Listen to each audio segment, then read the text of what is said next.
Hello everyone, I'm Riya Gandhi and welcome back to my channel. A very special welcome to all those who have been following my Postcolonial Theory series with me.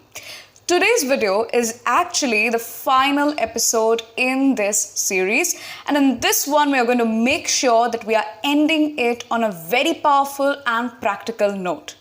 As you already know from the title, in this video we are going to solve the previous year UGC NET English questions from 2025 all the way to 2018-2017 based solely on post-colonial theory. So that would basically include questions related to the Holy Trinity that we have been discussing for the past few weeks, including Edward Said, Gayatri Chakravorty Spivak and Homi K. Bhabha. Not just that, but we are also going to discuss some of the concepts, some of the works which are very important from UGC NET perspective that we may or may not have covered in these videos. And don't worry, this is not just going to be a question solving video. In fact, along with solving each MCQ, I'll also be providing you the explanation of some of the most important concepts and their works, right, that we may or may not have covered earlier. So this becomes a very complete and confident revision for you. By the end of this session, you will not only know the right answers, you'll also know exactly how to approach post-colonial theory when it comes to your UGC NET exam. But here's a very important note before we begin with this video.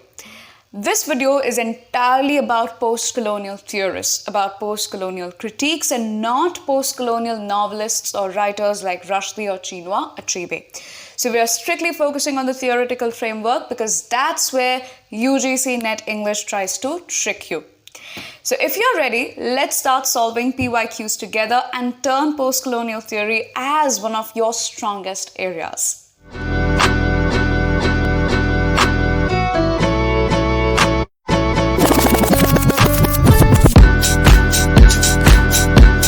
Alright, so let's get straight into the very first question which was asked in the latest UGC NET English paper of June 2025. And let me warn you, this was exactly the kind of question that sort of caught the students off guard, wherein it left them extremely confused. So pay close attention, right? So as the question reads on your screen, it is, territorialization was a term given by. If you look at the options are Gayatri Chakravorty Spivak, Edward Said, John MacLeod, and Gilles Deleuze and Félix Guattari. Out of these options, two of the critiques we have already discussed in our post-colonial theory series. So people might wonder, or students might think during that point of time, that maybe the answer is Spivak or Said, but that's not it. Right? The correct answer is option 4, which is Gilles Deleuze and Félix Guattari. Now, speaking about Gilles Deleuze and Félix Guattari, we haven't covered them in our channel as of yet. So to provide you a brief overview about them, Deleuze and Guattari, both of them are French intellectuals. Deleuze was a French philosopher and Guattari a French psychoanalyst and social activist. Both of them combined have written extremely seminal works in the field of post-structuralism, postmodernism, and psychoanalysis, which include Capitalism and Schizophrenia, Kafka, Towards a Minor Literature, a very, very seminal text in academia, and What is Philosophy, right? So, considering that we haven't covered Deleuze and Guattari in our channel as of yet, do you want me to do an entire video on them? Let me know in the comments section below. Now, having said that, let's come back to our video right now, especially to today's question, which is territorialization. Now, in order to understand this term, let me ask you one quick question. What do you mean by a territory? Territory means a physical space, right? A geographical location that is in possession of someone or under something or under someone's name, right? So, according to Deleuze and Guattari, territorialization is the process of claiming, organizing, and fixing control over a certain space. Now, here, space doesn't just mean land, right? It doesn't just mean a land that can be measured in acres or in meters. It's also culture, it's also language, and it's also identity, right?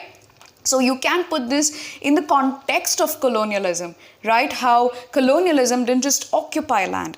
It's also sort of tried to discipline our minds. It also tried to define who is the center and who is the margin. Later on, you also hear terms like deterritorialization, which is breaking away from that control, right? Through resistance, through hybridity, something that we discussed in our videos related to Edward Said and Homi K. Bhabha. You also hear the words like re-territorialization, right? Forming new identities after breaking free. So if territorialization is like the colonizer fixing power over land as well as language and identity, deterritorialization is that resistance and escape from that colonial grip. These terms, especially territorialization, deterritorialization, and re-territorialization, they appeared in their book, 1,000 Plateaus, a very important text from UGC NET perspective, right? Having said that, now let's move on to our second most important previous year question related to postcolonial theory. The second previous year question that we are going to discuss related to postcolonial theory is a chronology-based question, in case you were wondering why haven't we covered that in the first place. The question reads, choose the correct chronological order of the given works on postcolonial criticism. The options are A, In Other Worlds, B, Postcolonial Literary Studies, First 30 Years, Nation and Narration, The Protestant Ethnic and the Spirit of A Capitalism, Modernity at Large, Cultural Dimensions of Globalization. Now, out of these options, two are extremely popular. The first one is Nation and Narration, which is written by Homi K. Bhabha, and second is In Other Worlds, which is written by Gayatri Spivak. Now, out of these two, the earlier one is definitely In Other Worlds, written by Spivak and published in 1987. Nation and Narration was published in 1990, right? So if you look at the options given below, you'll find, or you'll have to look for the combinations in which A is coming previous or earlier to C, which are the first option, the third option, and the fourth option. The second trick that you can definitely apply over here is understand that when you're talking about postcolonial theory and the chronology-based questions, when it comes to postcolonial theory, they are never really random, right? Think about it. When you talk about postcolonial theory, Spivak will always come first, Homi Bhabha will come following her, and then you will have the globalization wave of the mid-90s, right? And then cultural identity questions.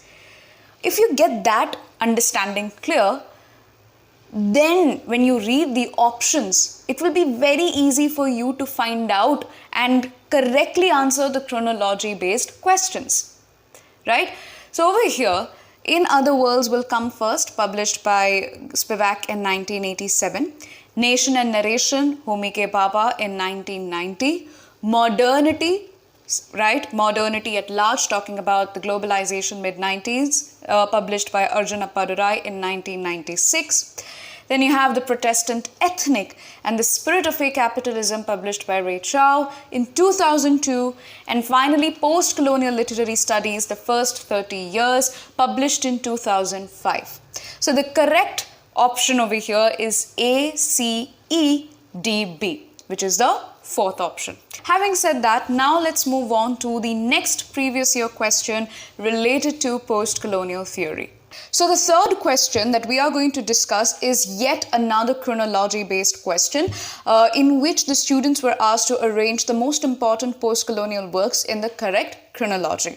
So the questions or the options, as you can see on your screen right now, are Nation and Narration, The Dialogic Imagination, Anthropology and the Colonial Encounter, Discourse on Colonialism, and Orientalism. Now, out of these given options, two of them are extremely familiar to the students. And if you've been following my videos for the past few weeks, and especially in Postcolonial Theory Series, you already know that Nation and Narration has been written by Homi K. Bhabha. Orientalism is written by Edward Said. This time I also believe, especially in this question, the options and the titles were quite familiar to the students in comparison to the other or to the previous question that we just discussed related to the chronology of the postcolonial works. Apart from that, the Dialogic Imagination was published by Mikhail Bakhtin and Discourse on Colonialism was published by Aimé Césaire. Students may have faced difficulty in figuring out who the author was of Anthropology and the Anthropology and the Colonial Encounter and when it was published.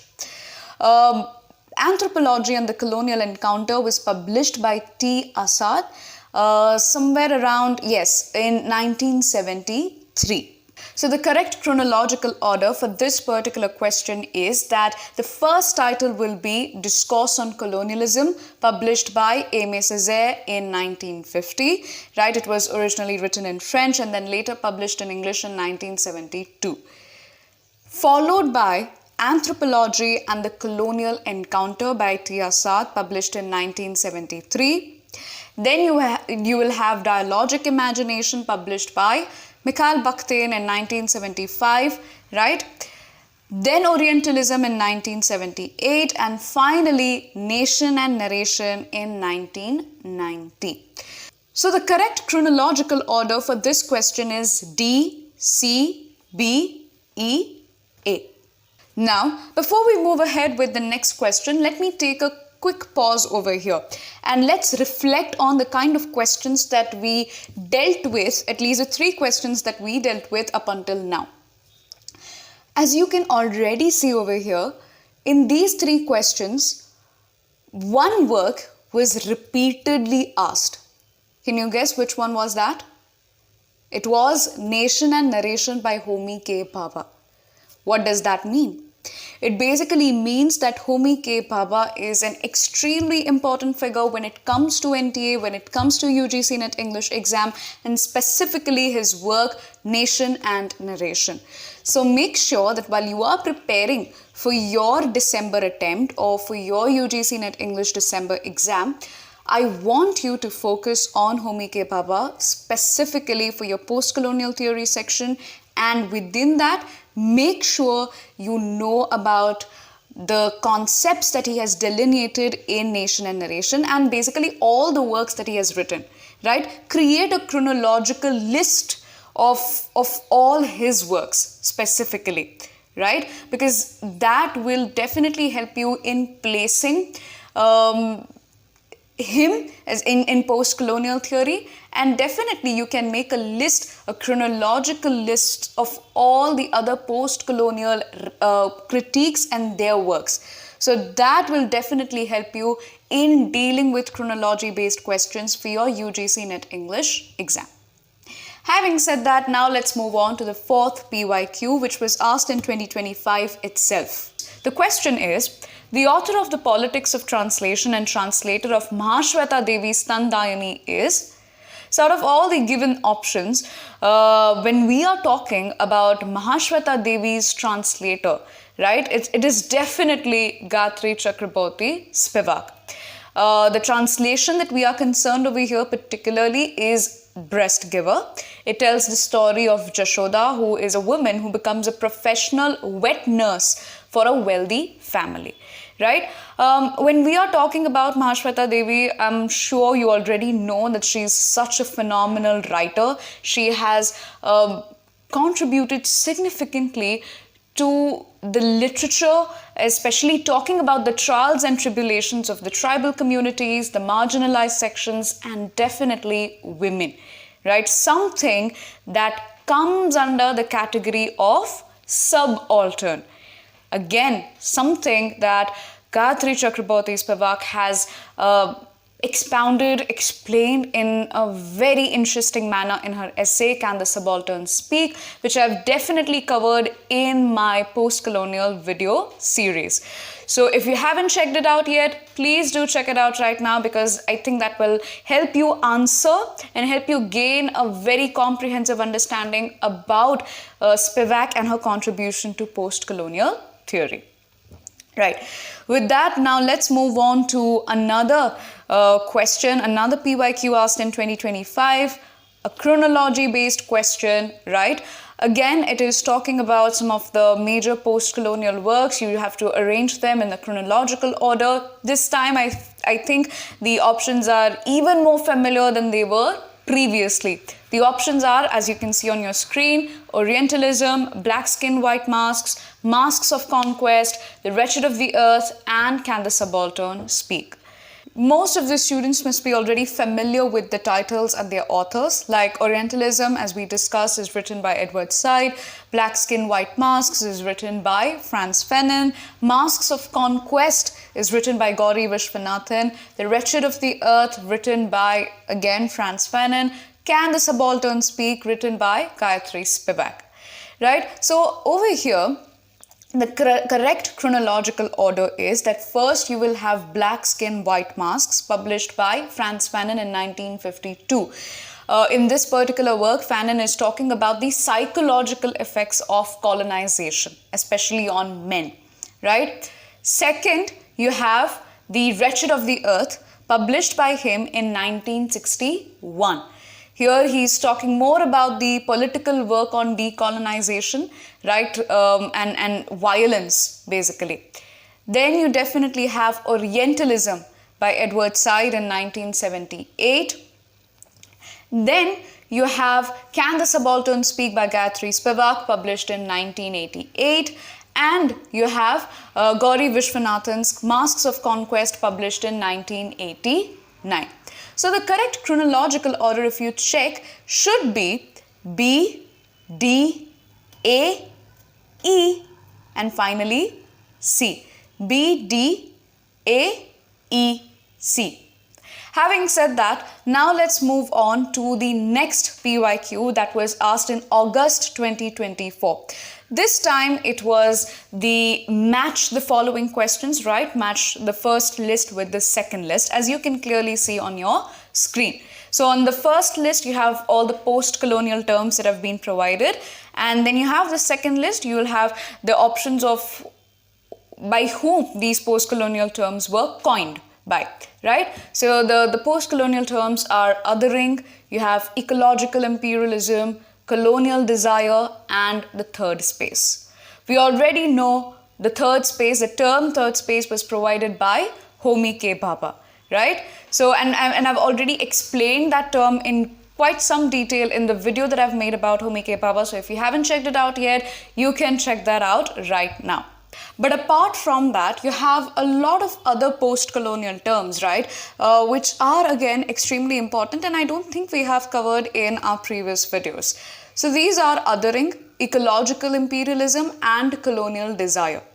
Othering was a term coined by Gayatri Chakravorty Spivak, which basically talks about how the colonized are portrayed as the other to reinforce certain hierarchies, right? How colonized are portrayed as the other so that the colonizers can control them, right? So othering was a term that was coined by Gayatri Chakravorty Spivak.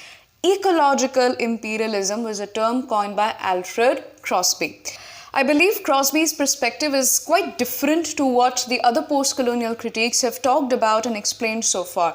He's talking more from an ecological perspective, talking about how the possession of land by the colonizers has led to a certain kind of deterioration in the environment, has led to a certain kind of environmental degradation. So the relationship that Crosby is talking about over here is basically the relationship between the colonizers and the environment, something that not a lot of post-colonial critiques have talked about. That's why ecological imperialism becomes again a very, very important concept over here. And I feel that I'll definitely include that and make a video on it later in the future. Right? Then the next important post-colonial term in this question is colonial desire.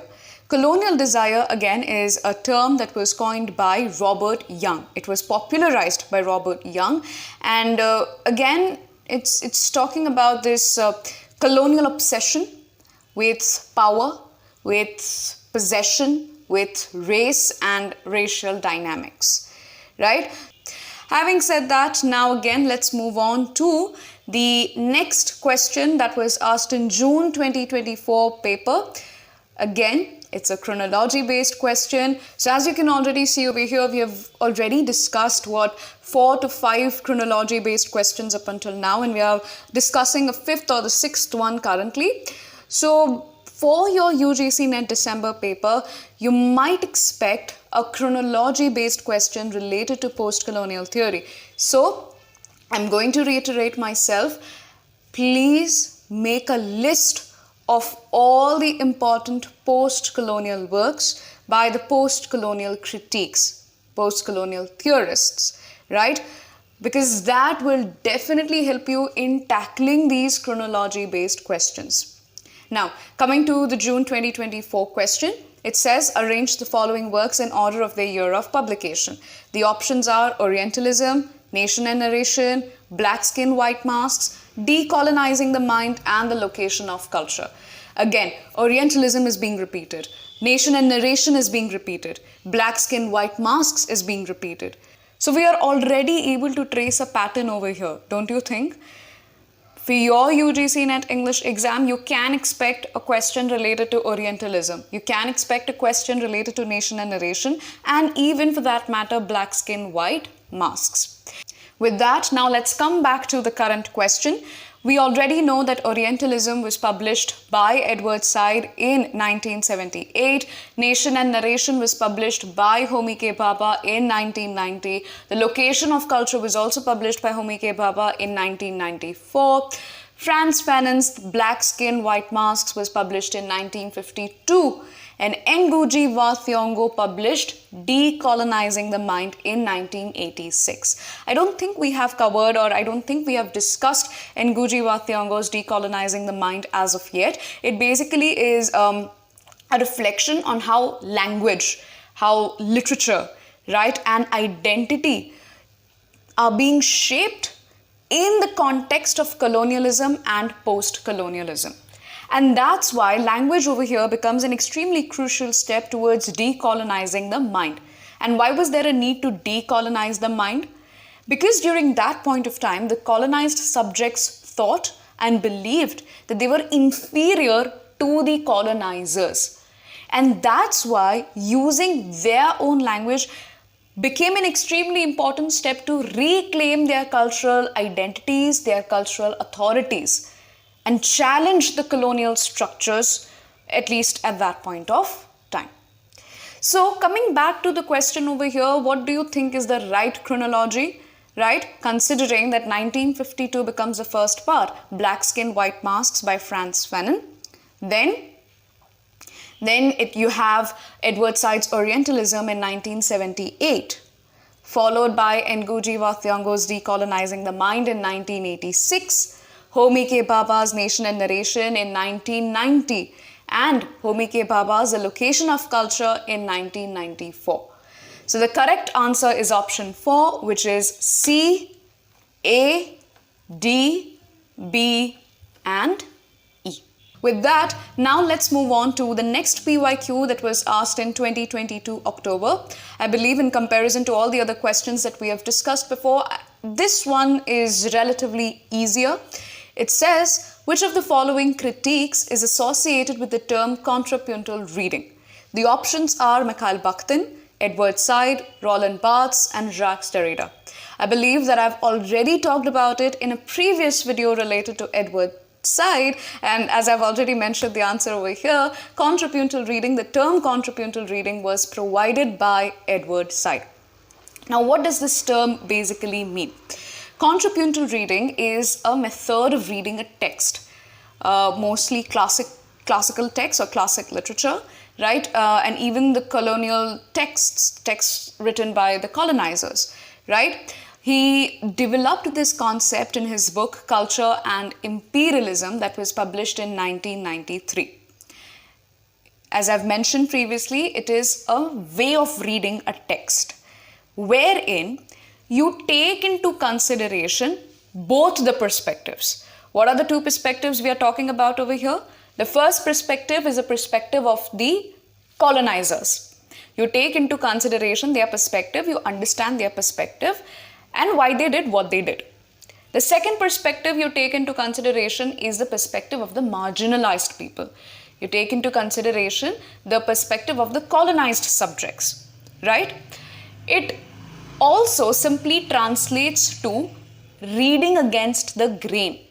This method, contrapuntal reading, simply translates to reading against the grain, wherein you not only understand what the text is trying to tell you, right? You not only understand what the text says on the surface, but also how it interacts with the silences.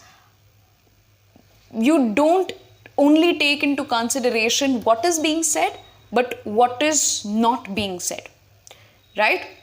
So he uses this approach, Said uses this approach to show that literature from imperial powers often reflects and supports empire, but if you read against the grain, if you read between the lines, you will also find that there is certain kind of hidden histories, hidden voices, hidden tensions that are present there as well.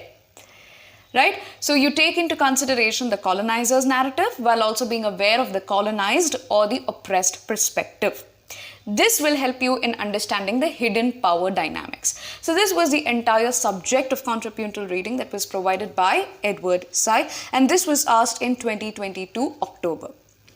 In the same paper, you have another question related to a post-colonial critique which says, who is the author of the essay Three Women's Texts and a Critique of Imperialism, that was published in 1985. So when you're talking about this particular essay, which is Three Women's Texts and a Critique of Imperialism, it was published by Gayatri Spivak. Apart from her most prominent essay, Can the Subaltern Speak, which we have covered in the previous video, Three Women's Texts and a Critique of Imperialism becomes also one of the most important critiques, I would say, of classical literature.